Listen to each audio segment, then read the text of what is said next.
महर्षि मन से चंचलता को कैसे दूर करें? बाहरी संपर्क अर्थात मन से भिन्न विषयों के संसर्ग से मन चंचल हो उठता है।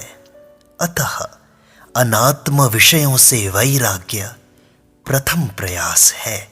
इसके बाद आत्मनिरीक्षण तथा एकाग्रता स्वभाव में आ जाएं।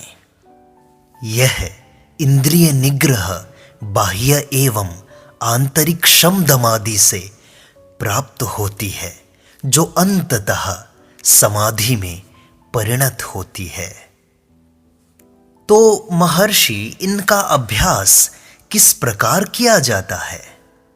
बाहरी जगत क्षणभंगुर है, इसके चिंतन से वैराग्य होगा।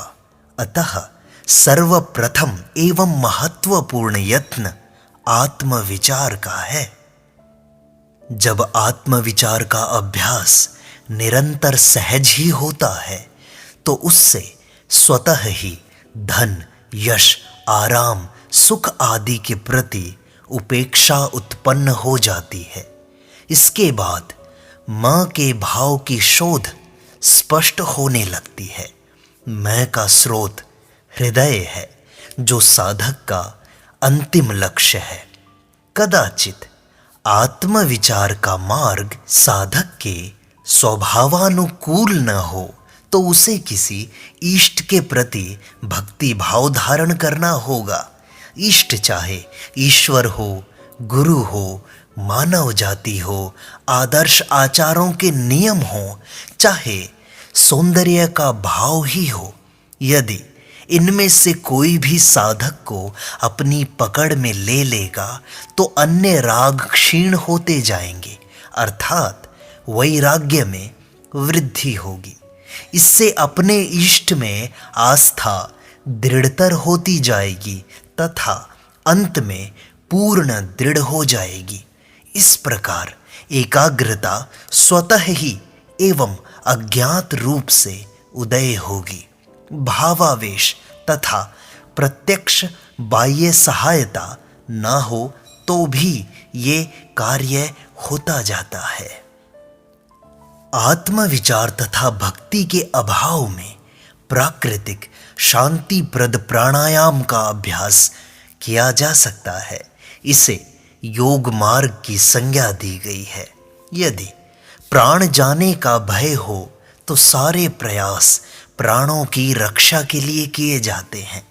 यदि श्वास पर काबू पा लिया जाए तो मन की अपने प्रिय विषयों, बाह्य वस्तुओं की ओर लपकने की सामर्थ्य नहीं रहती तथा मन ऐसा करता भी नहीं। इस प्रकार श्वास निरोध की अवधि में मन को विश्रांति प्राप्त होती है। श्वास तथा इसके नियमन पर पूरा ध्यान लगा रहने से रुचि अन्य ओर नहीं जाती। वासना जब उद्विग्न होती है तो श्वास प्रश्वास अनियमित होते हैं तथा जब वासना शांत तथा विश्राम को प्राप्त होती है तो श्वास प्रश्वास नियमित तथा शांत होते हैं। वास्तव में उल्लास का आवेग उतना ही कष्टदायक होता है जितना दुख का, तथा दोनों अवसरों पर श्वास उद्विग्न हो जाता है। वास्तविक शांति का ही नाम आनंद है। इंद्रिय सुख आनंद नहीं है। अभ्यास से मन ठीक होता है और शुद्ध हो जाता है। जिस प्रकार उस तरह सान पर घिसने से पैना होता जाता है, तब मन आंतरिक तथा बाह्य समस्याओं को अधिक सरलता से हल कर पाता है। यदि प्रकृतिवश साधक इन दोनों मार्गों को अनुकूल न पाए और परिस्थितिवश अधिक आयु के कारण प्राणायाम न कर सके तो उसे कर्म मार्ग, शुभ कर्मों का आचरण जैसे समाज सेवा आदि का साधन अपनाना चाहिए।